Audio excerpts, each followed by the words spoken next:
We often think of ourselves as the sole inheritors of this planet, the only truly human beings to have ever walked its surface. But what if I told you that for most of our history, we shared this world with others? Not creatures of myth or fantasy, but other kinds of humans. Imagine a time when you could have walked over a ridge and met a different kind of person. Someone with a mind and a history as rich and as deep as your own, yet fundamentally other. We lived alongside them. We may have even loved them. And then, one by one, they vanished. This isn't a story about ancient aliens or lost continents. This is the story of us, Homo sapiens, and the day we met our long-lost cousins, and how, in the end, only we remained. Our story begins not with a bang, but with a slow, inexorable creep across the globe. For hundreds of thousands of years, our direct ancestors were confined to Africa. But as we began to venture out, to explore the vast unknown continents of Asia and Europe, we were not stepping into an empty world. These lands were already home. For millennia, they had been the domain of the Neanderthals. Picture them, if you will. Not the brutish, hunched cavemen of popular caricature, but a people of profound resilience and surprising sophistication. They were shorter than us, more robustly built, with a low sloping forehead and a prominent brow ridge that would have given their faces an intensity we can only guess at. Their bodies were masterpieces of adaptation, honed by countless generations to survive the brutal ice ages of Pleistocene Europe. They were skilled hunters, capable of bringing down mammoths and woolly rhinos. They fashioned complex stone tools, cared for their sick and elderly, and buried their dead with a reverence that speaks of a mind grappling with the mysteries of life and loss. They had a brain as large as ours, perhaps even larger. What did they think? What did they dream of under the cold, star-dusted skies of their world? We can never truly know, but we do know this: for a time, they were the undisputed masters of their domain. And then, we arrived. Sometime around 45,000 years ago, a new kind of human, our ancestors, began to filter into Europe. We were different, taller, leaner, with a high domed forehead and a delicate chin. We were creatures of the open savanna, not the frozen forests. And we brought with us a new way of thinking, a new kind of creativity that would change the world forever. What happened when these two humanities met for the first time? The image that often comes to mind is one of brutal, violent conquest, a war for the world, fought with stone-tipped spears and clubs. And while there surely was conflict, violence is, after all, a tragically human trait. The full story is likely far more complex, and perhaps even more haunting. The evidence for outright, systematic warfare is surprisingly thin. Instead, what we find is a slow, creeping replacement. A story, not of a single bloody battle, but of 1,000 subtle contests played out over generations. Think of it from the Neanderthal perspective. For eons, you and your kin have thrived. You know every rock, every river, every migration path of the herds.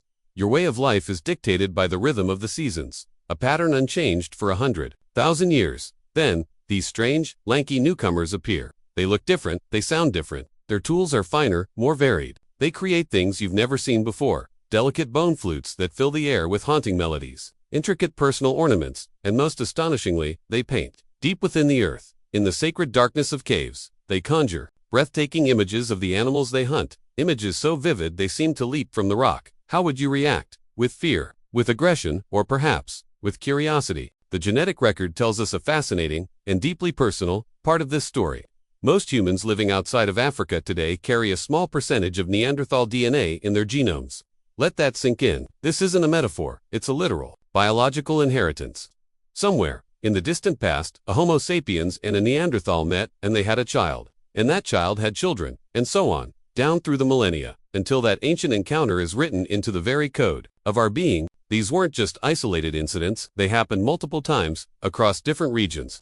It's a powerful, intimate testament to the moments when our two humanities chose not to fight, but to connect. It whispers of shared campsites, of exchanged knowledge, perhaps even of love stories lost to the unwritten past. But this genetic legacy also carries a darker undertone. While we find Neanderthal DNA in us, we find no evidence of our DNA in the last of the Neanderthals. This suggests that these unions, while they occurred, may have been a one-way street. Perhaps they were more often a story of our males mating with their females, with the offspring raised among our people. It paints a picture not of equal partnership, but of a slow, genetic absorption, a swallowing of one people by another. And as we spread, they retreated. Archaeological sites across Europe show a clear pattern. As Homo sapiens tools and artifacts become more common, Neanderthal tools become scarcer, until they disappear from the record entirely. It was a competition, but not necessarily a violent one. We were, it seems, just a little bit better at what we did. Our hunting techniques may have been more efficient. Our social networks were likely larger and more complex, allowing for greater cooperation and the sharing of innovations. We reproduced at a slightly faster rate. Imagine two tribes living in the same valley. One has a birth rate of 2.1 children per female, the other, 2.3. Over a few generations, the difference is negligible, but over 1,000 years, it's the difference between thriving and vanishing. We didn't have to kill them in battle. We may have simply outcompeted them for resources, for space, for the future itself. We were an invasive species, and like so many invasive species, we didn't need malice to be deadly. We just needed to be successful. The final days of the Neanderthals are shrouded in mystery. Their last known refuge was Gibraltar, on the southern tip of the Iberian Peninsula. There, in caves overlooking the Mediterranean, they held on for a few thousand years more. A remnant population watching a world that was no longer theirs. What must it have been like to be the last of your kind? To look at your children and know that their children might not exist. To hear the strange songs of the newcomers echoing in the valleys where your ancestors had hunted for untold ages. It is a tragedy of a scale we can barely comprehend. The silencing of an entire branch of the human family tree. The end of a world. And the Neanderthals weren't the only ones. As we pushed east into Asia, we met another distinct human group, the Denisovans. We know even less about them. They are a ghost species, identified primarily through a few tiny bone fragments and teeth, found in a single cave in Siberia, but their DNA tells a story. It tells us they were a sister group to the Neanderthals, with their own long and independent history. And just like the Neanderthals, they interbred with us. Today, their genetic legacy is found most strongly in the peoples of Melanesia, in places like Papua New Guinea and Australia.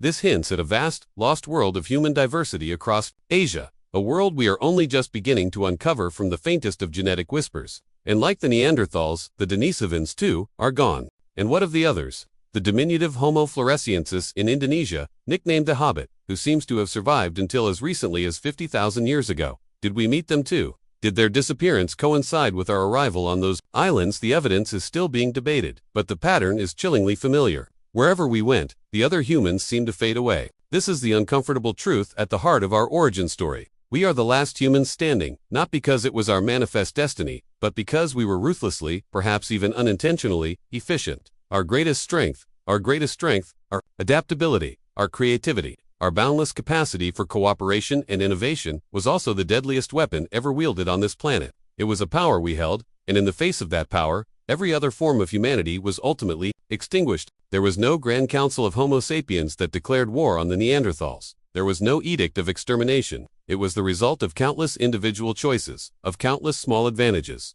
of a relentless demographic pressure that, slowly, inexorably, squeezed the others out of existence. We didn't just conquer the world. We inherited it by default, after its other rightful heirs had vanished. So the next time you look in the mirror, remember that you are looking at a conqueror. Your reflection carries the ghost of a world that was, a world filled with different kinds of people, different ways of being human, and it carries the silent, unanswered question, what did we lose when we became the only ones left? What knowledge, what perspectives, what unique sparks of consciousness were extinguished forever? We are, in a very real sense, living in the shadow of a genocide we can barely remember, a victory so complete that we have almost forgotten there was ever a war. And that, perhaps, is the most profound tragedy of all.